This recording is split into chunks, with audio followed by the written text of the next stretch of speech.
Hi friends, this is our favorite channel Physics Gallery and I am your favorite teacher Asha Binu. And very good morning, good afternoon or good night, whatever may be the time you are watching this video. This is our 12th lecture of electric charges and electric field. Okay, so today we are going to discuss electric field intensity due to a thin charged spherical shell. Today we are going to discuss the electric field intensity due to a thin charged spherical shell. Okay, and this is also found out by using the Gauss theorem, applying Gauss theorem itself. In the last lecture, we have already applied Gauss theorem to find the electric field intensity due to a thin charged wire and due to a thin charged sheet. Okay, similarly in the same way. Suppose there is a thin charged sphere. Suppose this is our charged sphere. Oh, sorry. Once more. This is our charged sphere. Okay. You may adjust the shape of the sphere. This is the center O. Radius R. Okay. And to this sphere, some charge is provided, plus Q charge is provided. When we provide charge to the sphere, the speciality is the charges which are entered into the sphere are conducted to the surface. That is, all of the charges will reside only on the surface. The charges will reside only on the surface. They are conducted to the surface. No charge will be present inside the thin spherical shell. No charge will be present inside the thin spherical shell. All of the charge will accumulate only on the surface of the spherical shell. Is it clear? Okay. And our present question is, find the electric field due to this charged spherical shell, thin charged spherical shell, on an inside point A, on a point on its surface, and an outside point C. So A is an inside point which is at a distance x from the center.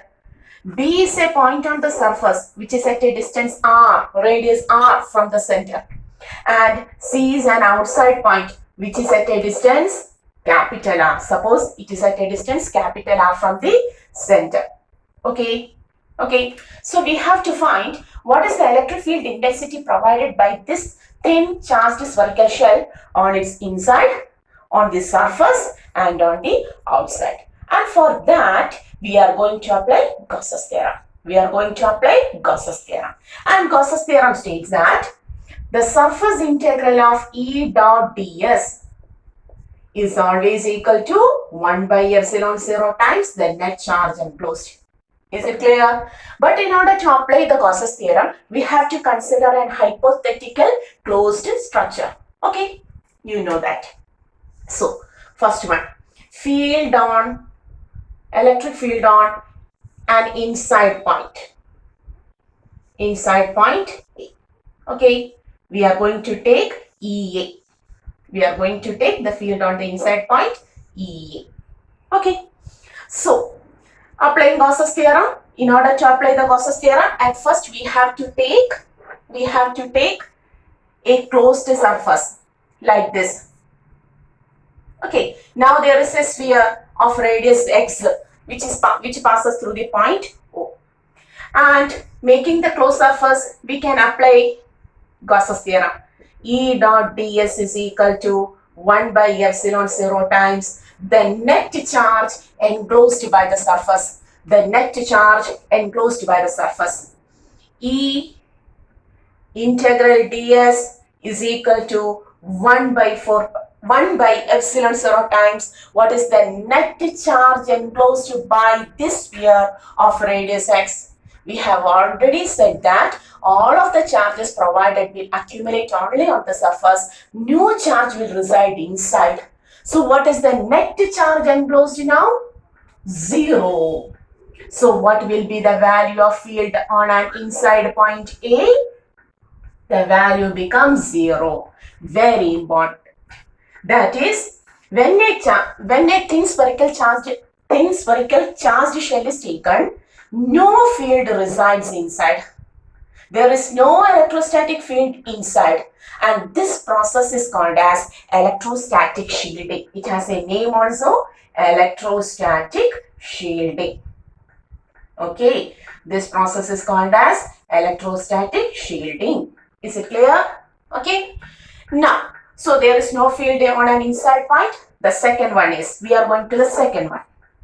Field on surface. That is, we want EB. We want EB.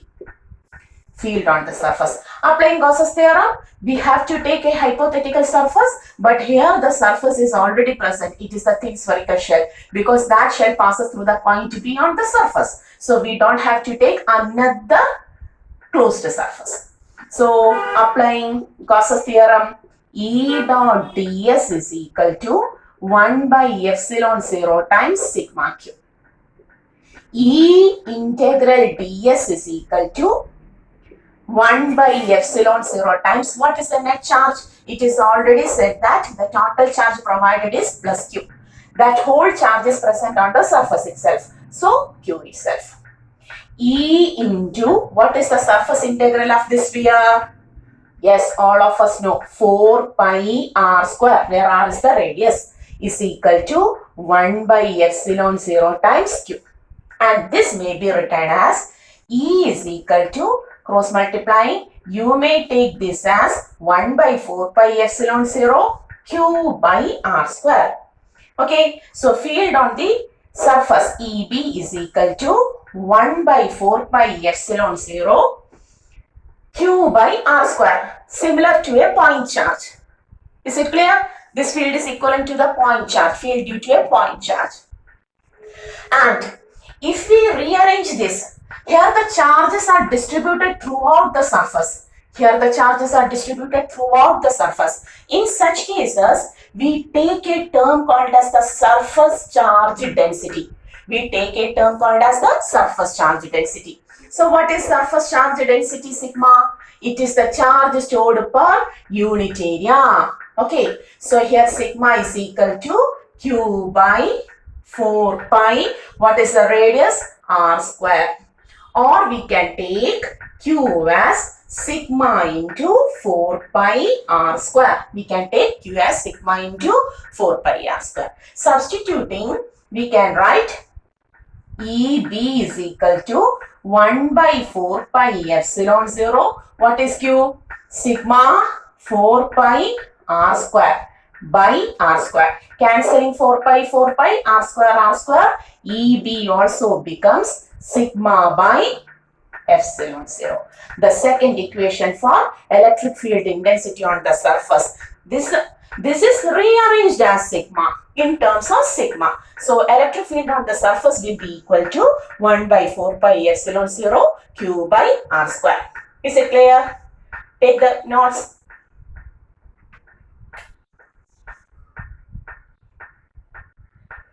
Okay. So the field on the inside point is 0. The field on the surface is equal to 1 by 4 pi epsilon 0 q by r square, where r is the radius. Or it may be also rearranged as sigma by epsilon 0. Okay, is it clear? Now we are going to the third one.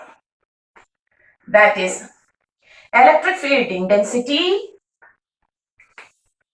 Electric field intensity on an outside point. That is, we are going to take easy. We are going to take easy. Okay. So what is electric field intensity? Once more, we are going to apply the Gauss's theorem. In order to apply the Gauss's theorem, you have to take a hypothetical closed surface. So consider a sphere like this. Consider a sphere which passes through this C, surrounding this O. Consider you have to draw like this. Here there is no space, so I am not at all drawing like this. You have to complete the sphere like this. Okay, so there is a sphere which passes through. Consider a hypothetical sphere which passes through the point C. Is it clear? And apply the Gauss theorem. So on applying the Gauss theorem, we can write surface integral E dot ds is equal to 1 by epsilon 0 times charge q, net charge q. E surface integral ds is equal to 1 by epsilon 0 times, what is the charge q? This charge provides a field here. Charge provides a field here. So the total charge is q. There is no charge inside, but outside charge provides field on its surrounding region. So C also contains a field which is provided by q itself. E into what is the surface area of this sphere, this larger sphere? It is equal to 4 pi its radius. Now the radius becomes capital R square is equal to 1 by epsilon 0 times q. Or we can write E at C is equal to 1 by 4 pi epsilon 0 q by capital R square. That is, it is also equivalent to the field due to a point charge where the distance is taken as capital R. Okay, so here 1 by 4 pi epsilon 0 q by radius square, and this becomes 1 by 4 pi epsilon 0 q by that distance, outside distance square, capital R square. Okay, is it clear? Taking the value of q, once more, sigma is equal to q by a.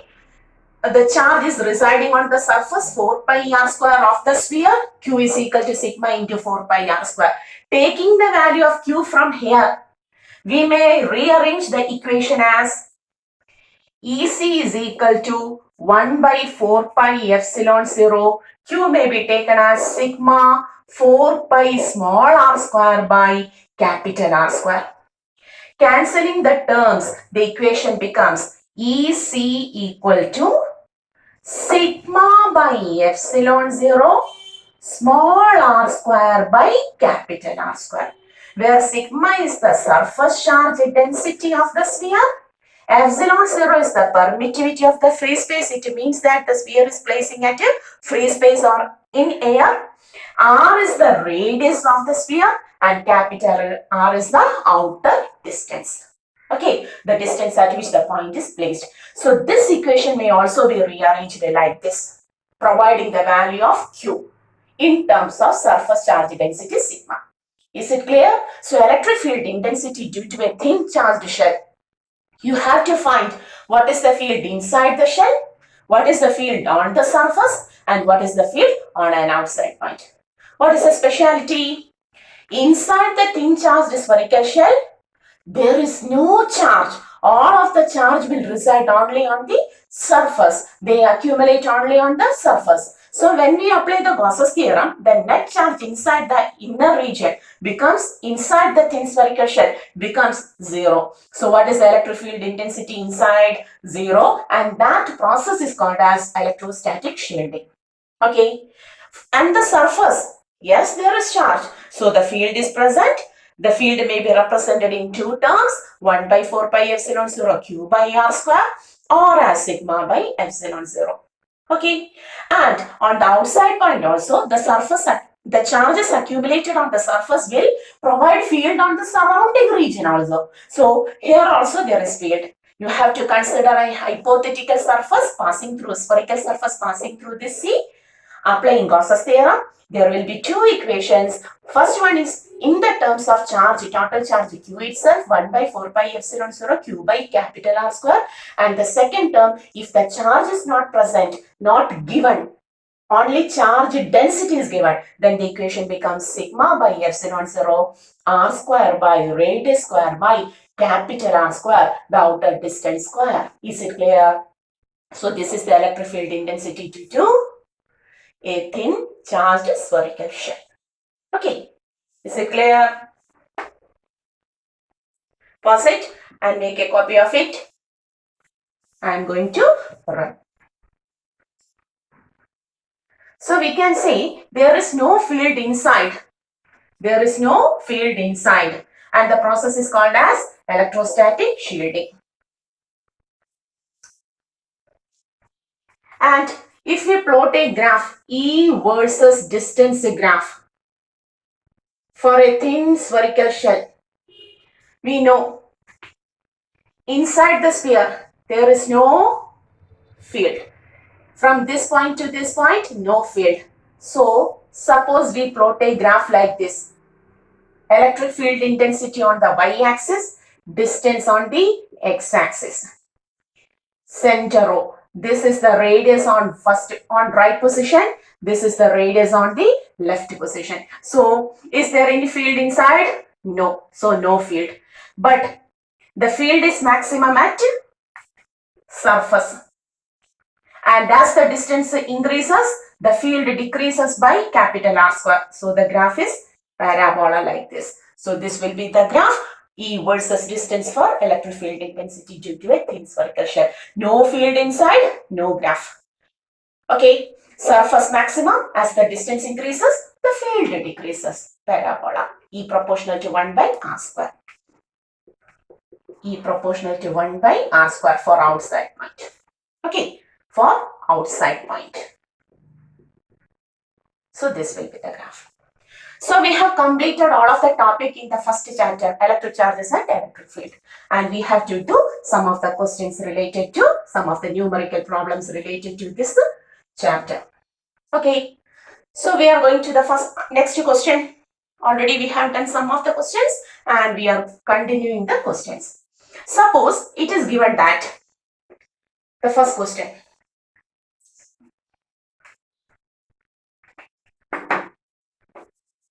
The first question. Find electric field intensity at points A, B and C in the following cases.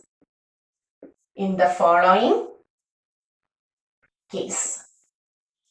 The first question is find E at points, electric field intensity at point. Find electric field intensity at points A, B and C in the following cases.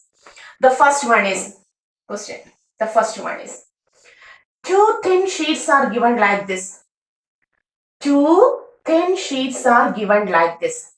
And their charge densities are also provided same. But the first plate contains positive charges and the second plate also contains positive charges. This is the figure. Here there is a point A, here there is a point B, and here there is a point C. Find.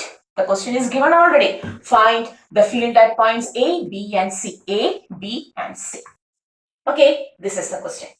So what is this? They had given in the question, these are two thin sheets. And what is the electric field intensity due to a thin sheet? If this is a thin sheet, what is the field intensity? We have already studied it in the application of Gauss Theorem, second application. The value is sigma by, I have to here, sigma by 2 epsilon 0. Is it clear? Sigma by 2 epsilon 0. So, at this point A, this sheet provides whether that value depends on the distance sigma by 2 epsilon 0, whether it contains any distance value or no. So it is independent of the distance. That means at this point A, the first sheet provides a field and the second sheet also provides a field. And what is the magnitude? Sigma by epsilon 0. What is the direction? Always from positive to negative. So at this point, the first sheet which is positive to negative, E1. The field provided by 1 is taken as E1 and the field provided by second is taken as E2. This is also positive. The point act as negative. Positive to negative, E2. Both of them are in the same direction. What about the point B? This is sheet plus. Positive to the point act as negative. For the point B, positive to negative, E1. Okay. For the point B, this is also positive sheet. Positive to negative, E2. Is it clear? And for C, positive to negative, E2. Here also positive to negative, E1.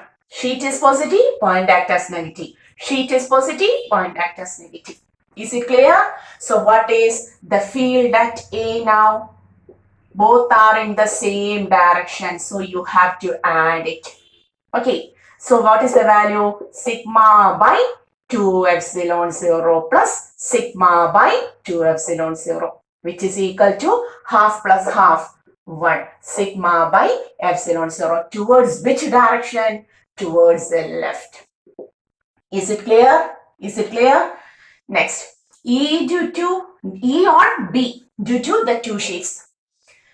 First one towards right, second one towards left.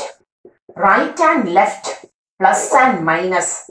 Okay, plus C1 minus C2. Sigma by 2 epsilon 0 minus sigma by 2 epsilon 0, which is equal to 0. There is no field inside point. Okay, next. E at C, towards right, towards right. Both of them are added like this.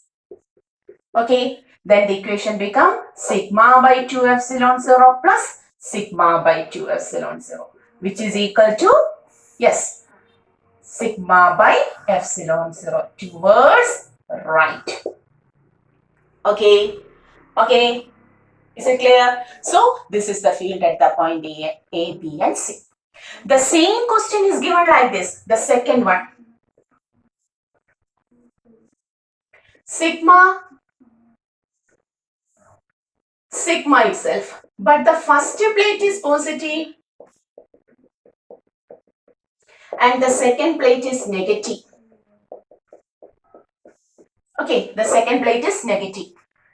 What is the field at A, B and C? How to take? Tell me how to take. For A, this is sheet positive. A act as negative. Positive to negative, even in this direction. This is negative, so the point act as positive. So what will be the direction of E2? Yes, this will be the direction of E2. Positive to negative. Is it clear? Positive to negative. The sheet is negative, so the point act as positive. Positive to negative. Now at B, positive to negative even. This is negative plate. B act as positive. Positive to negative E2. What about C? What about C point? This is positive. Positive to negative even is like this. Even. Even. This is even. Okay. And this is negative. C point act as positive. Positive to negative E2 like this. Then tell me like this how to take sigma 1. Sigma by 2 epsilon 0 minus sigma by 2 epsilon 0. The field at A becomes 0. Similarly, the field at C becomes equal and opposite, 0. But field at A becomes sigma by 2 epsilon 0 plus sigma by 2 epsilon 0, which is equal to sigma by epsilon 0 towards right. Okay, is it clear? Now, here only the field is present. No field on the outside of the sheet. The question may be given in several forms. Suppose, okay, you may pause it, take a copy of it, then continue. I am going to draw in the same figure. Suppose in the third question, it is given that this is sigma 1 and this is sigma 2. The surface charge densities are not the same. So how to take? Here, this value is different from this value. So in the opposite direction, whether they cancels out? No, just minus it.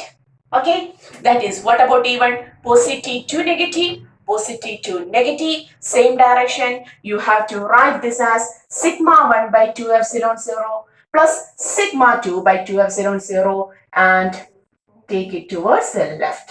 Because these two values are different, sigma 1, sometimes the question may be like that. So, sigma 1 and sigma 2 are different, then take sigma 1 by 2 epsilon 0 plus sigma 2 by 2 epsilon 0. Is it clear? At the center, directions same, positive to negative, opposite. But whether it cancels out? No. Larger minus. Suppose it is given that sigma 1 is greater than sigma 2. it is given that sigma 1 is greater than sigma 2, then you have to write sigma 1 by 2 epsilon 0 minus sigma 2 by 2 epsilon 0. If sigma 2 is larger, take sigma 2 by 2 epsilon 0 minus sigma 1 by 2 epsilon 0. Is it clear? And in this case also, whether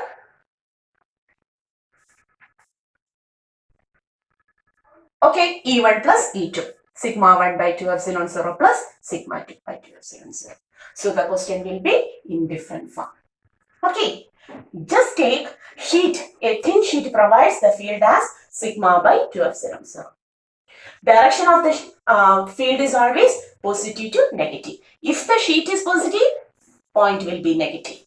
If the sheet is negative, take the point as positive and take the proper direction from positive to negative. Add it if they are in the same direction and minus it if they are in the opposite direction.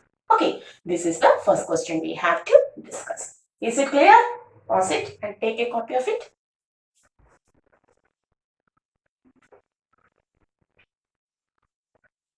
And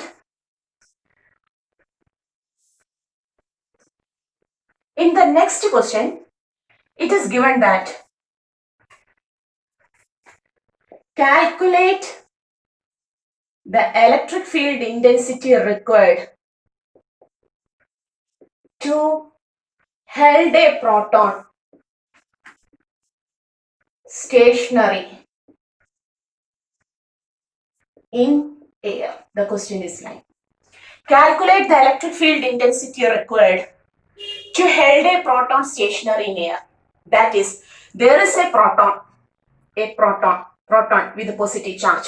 It is held in stationary. It is held stationary in air. What does it mean? This is a proton. Suppose this is a proton. It is held stationary in air.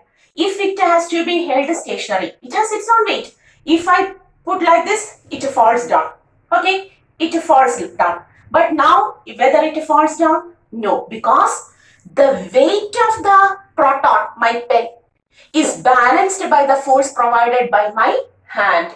Similarly, the proton has a weight mg acting downward. Okay, has a weight mg acting downward. This weight is balanced by electric field. That's why it is held stationary in air.